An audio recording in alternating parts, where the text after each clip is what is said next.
आइए जानते हैं आशीष। परसेंट अब टूट कर 90 रुपए पर आ चुका है। बहुत तेज गिरावट आई है।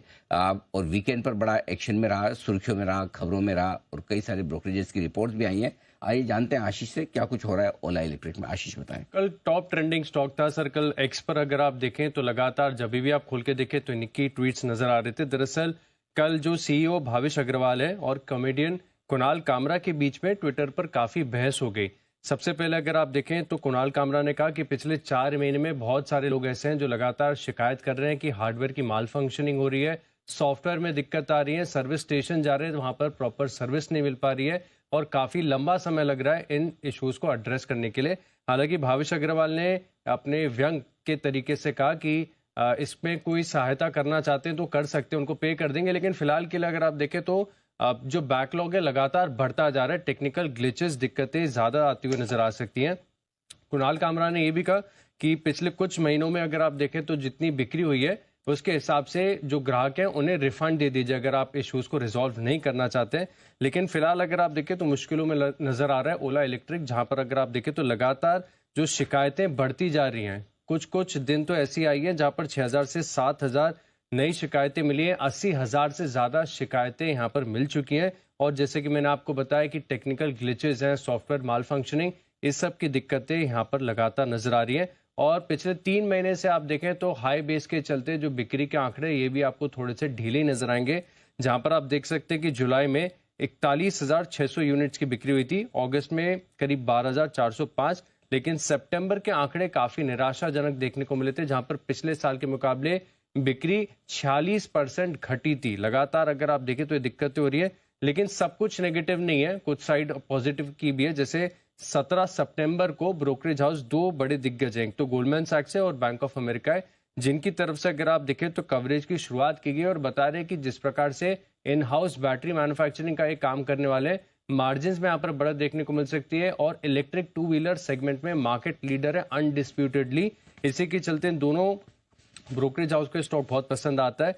खरीदारी की राय के साथ गोल्डमैन सैक्स ने कवरेज की शुरुआत की थी 17 सितंबर को, 160 रुपए का टारगेट दिया था और बैंक ऑफ अमेरिका की तरफ से भी टारगेट है 145 रुपए का। 145 का बैंक ऑफ अमेरिका मेरे रेंज का टारगेट और 160 गोल्डमैन सैक्स। टारगेट दोनों के अभी भी ऊपर के ही हैं। हाँ। लेकिन ये रिपोर्ट सर मैं 17 सितंबर की बता रहा हूँ आपको। 17 सितंबर। फ्यूचर प्लान्स इनके काफी पसंद आ रहे हैं ब्रोकरेज हाउस को, लेकिन अभी फिलहाल जो दिक्कतों का बैकलॉग बढ़ता जा रहा है ना, ये चिंता का कारण है। समझ गया, बिल्कुल ठीक बात है। तो ये है आपके लिए जो कंप्लेंट्स जो आ रही है उसकी वजह से, और थोड़ा सा कंप्लेन सोशल मीडिया पर एम्पलीफाई भी हो रही है। कितने आपस में ट्वीट वाद विवाद कितना हुआ? बहुत सर, कंटिन्यूस चलते ही रहे हैं, सारे तो मैं बता भी नहीं पाऊंगा, बहुत हुए हैं और दोनों ने अपने अपने तरीके से संडे था, दोनों फुर्सत में रहे होंगे। हाँ। नहीं, आप भी फुर्सत में थे संडे को, सब पढ़ रहे थे आप? अभी देख रहा था। अच्छा हुआ संडे को किया था। हाँ, मुझे तो शाम को जब आशीष ने मैसेज भेजा है कि दोनों झगड़ रहे हैं सर देखो, मैंने कहा क्या देखूं मैं। आशीष ने मुझे रात को मैसेज भेजा। मैंने कहा एक बार पूछ लो अग्रवाल साहब, अगर बात करते हैं तो उनको बुलाओ, हम बात कर लेते हैं। तो अग्रवाल साहब तो आए नहीं, इन्वाइट तो किया हमने। तो किया था। हाँ जी, मेहुल जी कुछ की विशेष टिप्पणी देना चाहते हैं आप?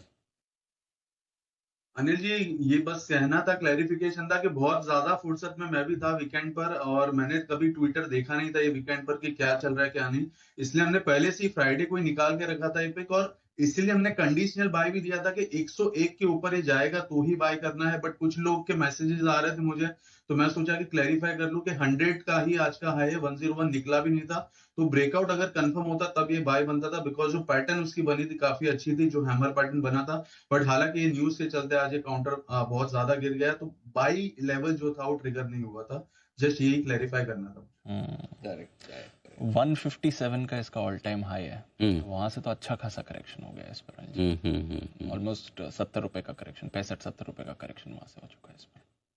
तगड़ा करेक्शन हुआ। हमें भी लगा था एक बार की चीजें ठीक हो रही है, अगर वापस से मुझे लगता है कि थोड़ा मुश्किलों में आ रहा है। थोड़ा ये वैसे ही वाला मामला है कि कुछ न कुछ प्रॉब्लम है वहाँ पर। चलिए देखते हैं क्या कुछ होता है। फिलहाल ये आपके लिए ओला इलेक्ट्रिक जहाँ पर थोड़ी मुश्किलें बढ़ती